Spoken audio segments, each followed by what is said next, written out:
Hello everyone, welcome to SQ digital learning classes. मैं Suruchi SRT, department of commerce and management. आज का हमारा topic है income tax law and practice. मैं आप सभी का स्वागत करती हूँ। आज हम सब लोग क्या क्या सीखेंगे ये बात सबसे पहले देखते हैं। आज का हमारा टारगेट है कि टैक्स होता क्या है, इसके टाइप्स ऑफ टैक्स क्या है। इसके बाद जानेंगे हु इज़ लायबल टू पे इनकम टैक्स। इनकम टैक्स किसको पे करना होता है। नेक्स्ट पॉइंट है हमारा introduction of income tax. Income tax क्या होता है। टैक्स जानने के बाद हमें ये भी तो जानना है कि ये इनकम टैक्स क्या होता है। इसके बाद जानेंगे कि इनकम टैक्स की कैरेक्टरिस्टिक्स क्या होती है, क्या विशेषताएं हैं कि हमें इनकम टैक्स को कैसे पहचानेंगे कि ये इनकम टैक्स है। उसके बाद है एक इम्पॉर्टेंट नोट जो सभी को नोट डाउन करना है, जो हमेशा फ्यूचर के काम में आएगा। तो टैक्स है क्या। टैक्स एक मैंडेटरी फीस और चार्ज है जो हमें से गवर्नमेंट लेती है, सरकार लेती है। अब सरकार हमसे ये चार्ज क्यों लेती है। ये सरकार हमसे चार्ज इसलिए लेती है कि जो कॉस्ट ऑफ लिविंग है, हम जिस जगह रह रहे हैं उसका चार्ज देना होता है। Cost of living in the society, हम समाज में रहने का लागत भुगतान करते हैं, हम समाज में रहने का चार्ज पे करते हैं। इसे ही हम क्या कहते हैं, टैक्स कहते हैं। टैक्स क्या है। टैक्स मैंडेटरी फीस है और चार्ज है जो हमें सबको देनी होती है। हम ये किसी न किसी थ्रू देते हैं। एक बार मैंने अपनी क्लास में पूछा कि टैक्स हम सब टैक्स भरते हैं क्या, तो उन्होंने कहा, कुछ स्टूडेंट बोले नहीं मैं पे नहीं करता। लेकिन क्या अब आप बताएंगे कि टैक्स कौन पे करता है, हम पे करते हैं या नहीं करते हैं। तो एक स्टूडेंट का आंसर था कि मैं पे नहीं करता, बिकॉज मैं जब कुछ कमाता ही नहीं हूँ तो क्या मैं पे करता हूँ। नहीं, मैं नहीं पे करता। लेकिन इसका आंसर अब आप हमें देंगे कि कमेंट सेक्शन में आंसर दो कि टैक्स आप पे करते हैं या नहीं करते हैं। टाइप्स ऑफ टैक्स दो प्रकार के होते हैं, एक डायरेक्ट टैक्स, दूसरा इनडायरेक्ट टैक्स। डायरेक्ट टैक्स का मतलब होता है जो हम इनकम पर डायरेक्टली ही पे करते हैं, या गवर्नमेंट को हम जब डायरेक्टली टैक्स पे करते हैं तो उसे कहते हैं डायरेक्ट टैक्स। इसका एग्जाम्पल है इनकम टैक्स। जब हम इनकम पर टैक्स पे करते हैं तो इसे कहते हैं डायरेक्ट टैक्स। इनडायरेक्ट टैक्स दूसरा है इनडायरेक्ट टैक्स। इनडायरेक्ट टैक्स मतलब होता है जीएसटी। मैंने डायरेक्ट टैक्स और इनडायरेक्ट टैक्स के एग्जाम्पल तो दे दिए, लेकिन इनका मतलब नहीं बताया कि इनका मतलब होता क्या है। डायरेक्ट टैक्स का मतलब है, जैसे ये हमारी क्या है,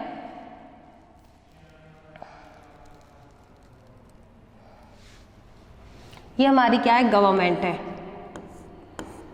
जब हम गवर्नमेंट को डायरेक्टली पे करें अपनी इनकम पर, हमने जो अर्न किया उस पर डायरेक्टली पे करें तो वो क्या है, डायरेक्ट टैक्स है। और इनडायरेक्ट टैक्स जब एक हम गवर्नमेंट ने वसूला किसी और से और पे करेगा कौन, ये है होलसेलर। होलसेलर पर टैक्स क्या हुआ, बर्डन हुआ। होलसेलर को क्या करना था, टैक्स पे करना था। लेकिन होलसेलर टैक्स पे नहीं करेगा, वो क्या करेगा, रिटेलर के लिए टैक्स दे देगा कि रिटेलर्स इसे पे करेंगे। वो रिटेलर्स के लिए असाइन कर देगा। रिटेलर एक तो होंगे नहीं, बहुत सारे होंगे, तो रिटेलर के लिए असाइन कर दिया। अब रिटेलर भी टैक्स पे नहीं करेगा, क्योंकि वो तो किसे पे करने के लिए कर देगा, वो अपने सारे कस्टमर्स को कर देगा कि भाई कस्टमर पे करे, हम टैक्स पे नहीं करेंगे। तो मतलब एक ना तो होलसेलर ने किया ना रिटेलर ने किया, डायरेक्टली बर्डन किस पे आया, कस्टमर पर आया। जब कस्टमर टैक्स पे करता है, किस चीज़ पर पे करेगा, वो गुड्स एंड सर्विसेज पे करेगा। जब वो कोई गुड्स खरीदेगा तो उसके थ्रू वो क्या कर देगा, टैक्स को पे कर देगा। तो ये क्या जाता है, इनडायरेक्ट टैक्स। डायरेक्ट टैक्स जब गवर्नमेंट को डायरेक्टली पे करेंगे, वो भी किस पर करेंगे, अपनी जो अर्न करेंगे इनकम, वो डायरेक्ट टैक्स है। और जो इनडायरेक्टली पे करेंगे किसी गुड्स को खरीदने के थ्रू या सर्विसेज लेने के थ्रू खरीदेंगे, तो वो इनडायरेक्ट टैक्स है। अब ये कुछ एग्जाम्पल है डायरेक्ट टैक्स का। एग्जाम्पल है income tax, tax on disclosed foreign income and asset. जब हमने फॉरेन इनकम अर्न की, विदेश से कुछ पैसा कमाया, तो उस पर जो टैक्स पे करेंगे वो कौन से टैक्स में आएगा, हमारा डायरेक्ट टैक्स में आएगा। और इनडायरेक्ट टैक्स में आएगा GST and custom duty. Introduction of income tax. Income tax is an important direct tax. Income tax जो है वो एक डायरेक्टली गवर्नमेंट को पे करना होता है, इसीलिए इसे क्या बोलते हैं, डायरेक्ट टैक्स बोलते हैं। The most important source of revenue of the government is taxes. जब गवर्नमेंट का मोस्ट इम्पॉर्टेंट फैक्टर क्या है, सोर्स क्या है, टैक्स है। टैक्स के थ्रू ही गवर्नमेंट क्या करती है, पैसे वसूल करती है। गवर्नमेंट पैसे वसूल करती है और वही पब्लिक से लिया हुआ पैसा पब्लिक क्या करती है, गवर्नमेंट को टैक्स पे करेगी। और इसी टैक्स को, इसी पैसे को गवर्नमेंट क्या करेगी, पब्लिक पर लगाएगी। जैसे पब्लिक के लिए क्या क्या करती है, पब्लिक स्कूल्स ओपन किए हैं, हेल्थ के लिए प्रमोट किए, सड़कें, पानी, हर चीज़ की व्यवस्था करती है। तो वो कहाँ से पैसा आएगा, वो कोई जॉब तो करने जाती नहीं है, उसे पैसा कहाँ से आता है, पब्लिक के थ्रू होता है, पब्लिक का पैसा वो पब्लिक पर ही लगाती है। The act of levying tax is called taxation. जब जो लिवाइंग टैक्स लेने की जो प्रोसेस है कि टैक्स जो कलेक्ट कर रही है, ये क्या कहलाती है, हमारे टैक्सेशन। ये कहलाता है हमारा taxation. A tax is compulsory charge और fees imposed by the government और इंडिविजुअल और कॉरपोरेशन। तो गवर्नमेंट जो टैक्स है वो कंपलसरी चार्ज है, वो किसके द्वारा किससे लिया जाता है, इंडिविजुअल से लिया जाता है, कॉरपोरेशन से लिया जाता है, HUF से, कंपनी से। ये गवर्नमेंट इनके अलग अलग थ्रू लेती है और अलग अलग रेट्स पर लेती है। द टैक्स में B imposed on income and wealth of person corporation and the rate में वेरी। तो टैक्स में भी इनकम पर लिया जाता है और वेल्थ पर लिया जाता है, और ये इनकम और पर्सन के according as a individual, HUF, Hindu and divided family और association of person, AOP, BOI सबसे अलग अलग होता है और अलग अलग रेट पर होता है। अब हु इज़ लायबल टू पे इनकम टैक्स, कौन ऐसे पर्सन है जो इनकम टैक्स पे करने के लिए लायबल हैं, या कौन से ऐसे पर्सन है जिन्हें इनकम टैक्स देना होता है। तो इसमें क्या लिखा है, every person, each and every person जो इनकम टैक्स पे करने के लिए लायबल होंगे, जिनकी इनकम टैक्सेबल इनकम लिमिट से एक्स्ट्रा होगी।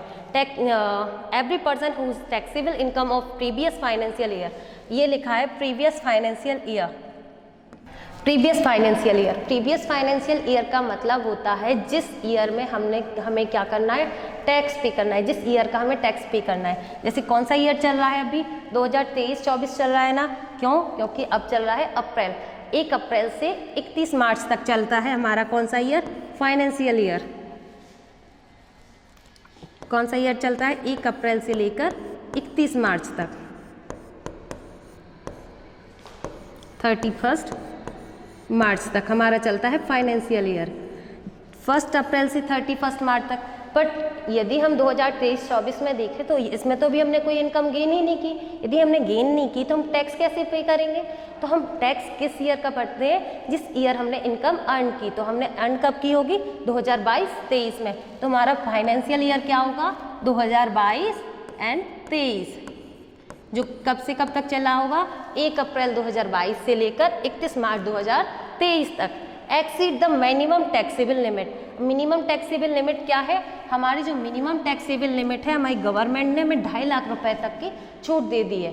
हमारी यदि इनकम 2.5 लाख से ऊपर है तो हमें टैक्स पे करना होगा। इज लाइबल टू पे income tax during current financial year. Current financial year मतलब कि जो हमारा चल रहा है 1 अप्रैल से लेकर 31 मार्च 2023 से 2024 में हम क्या करेंगे, टैक्स पे करेंगे।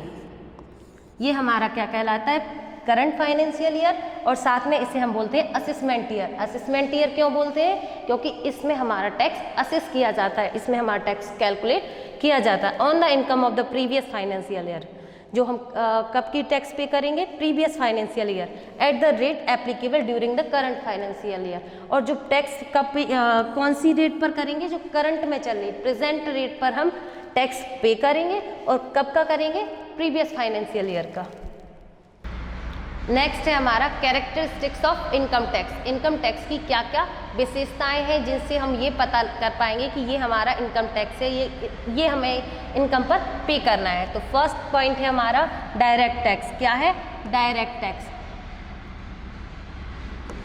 फर्स्ट पॉइंट क्या है, इनकम टैक्स कैसा टैक्स है, एक डायरेक्ट टैक्स है। डायरेक्ट गवर्नमेंट को डायरेक्टली पे करते हैं। हमने जो इनकम अर्न की उस पर हमने डायरेक्ट गवर्नमेंट को जाके जो पे किया वो क्या है, डायरेक्ट टैक्स कहलाता है।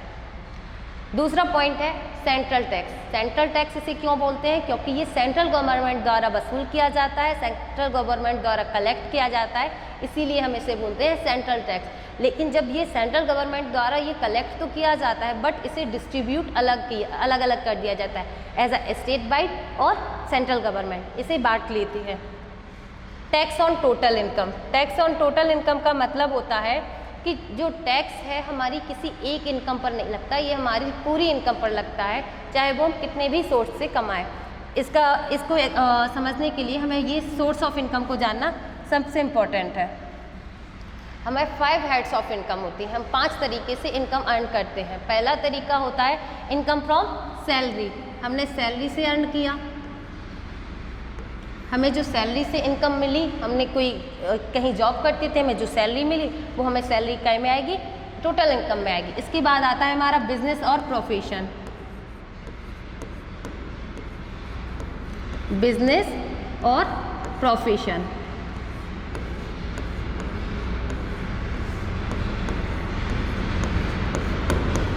बिजनेस और प्रोफेशन। बिजनेस और प्रोफेशन से जो हमें प्रॉफिट अर्न करता है, बिजनेस से हमें जितना भी प्रॉफिट मिलेगा वो भी हमारा क्या में जाएगा, टोटल इनकम में जाएगा। इसके बाद आता है हाउस प्रॉपर्टी।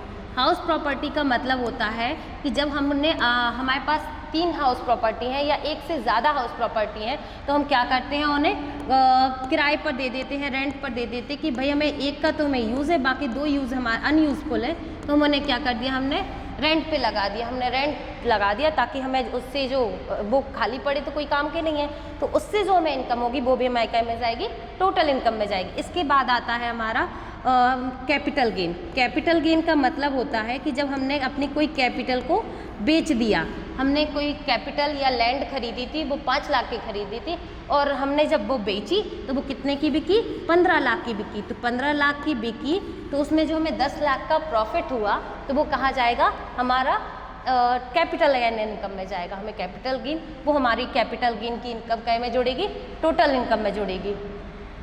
इसके बाद आता है अदर सोर्स। अदर सोर्स का मतलब होता है जो इन चारों सोर्स में ना जाए, जो इन चारों हेड्स में ना जाए वो हमारा काय में जाएगा, अदर सोर्स की इनकम में। ना वो सैलरी में जा रहा है, ना बिजनेस प्रोफेशन में जाएगा, ना हाउस प्रॉपर्टी में जा रहा है, ना कैपिटल गेन में जा रहा है, तो वो जाएगा हमारा अदर सोर्स में। इसके एग्जाम्पल है, हमने यदि लॉटरी से कोई इनकम अर्न की, हमने लॉटरी लग गया, लॉटरी के लिए एक चांस दिया और हमें लॉटरी से जो इनकम प्राप्त हुई वो काय में जाएगी, अदर सोर्स में जाएगी। इसका दूसरा एग्जाम्पल है, यदि हमने कोई रेस वाला घोड़ा है या हॉर्स रेसिंग में कुछ पैसे लगा दिए, उसमें हमें कुछ गेन हुआ तो वो काय में जाएगा, अदर सोर्स की इनकम में जाएगा। जो इन चारों सोर्स में नहीं जाएगा वो अदर सोर्स में जाएगा। जब इन चारों सोर्स की हम इनकम को जोड़ देंगे तो वो हमारी आएगी ग्रॉस टोटल इनकम। कौन सी इनकम आएगी, ग्रॉस टोटल इनकम आएगी। इसमें से हम कुछ जो 87A की वो है उसे डिडक्शन को घटा देंगे तो जो इनकम आएगी वो हमारी कौन सी इनकम होगी, टोटल इनकम होगी।